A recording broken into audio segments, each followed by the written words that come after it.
رحمن يا رحمن ساعدني يا رحمن اشرح صدري قرآن املأ قلبي قرآن واسق حياتي قرآن.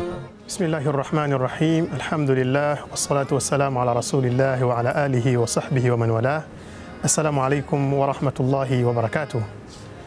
Naitwa Muhammad Ali Hassan, ni katibu katika Jumuiya ya Kuhifadhisha Qur'ani Tanzania.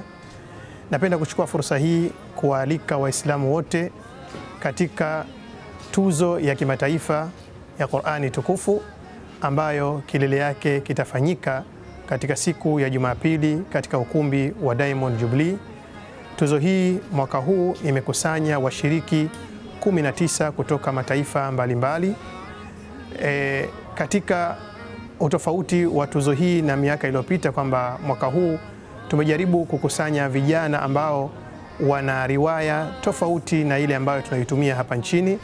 Tunao vijana ambao watakaosoma kwa riwaya ya Warshi na tunao vijana ambao wanasoma kwa riwaya ya Qalun, lakini pia tunao vijana ambao wanasoma kwa riwaya ambayo ndio tunayotumia hapa nchini kwetu, riwaya ya Hafs.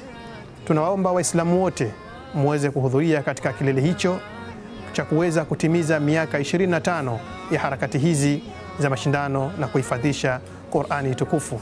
Nachukua fursa hii kualika kwa niaba pia ya rais wa jaiza ambaye ni Sheikh Uthmani Ali Kaporo, nyote kwa pamoja tuhudhurie, tuwe pamoja katika ukumbi wa Diamond Jubilee siku ya Jumapili saa 2:30 biidhnillah.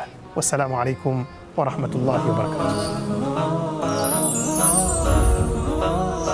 ZBC2, wema unaoendelea.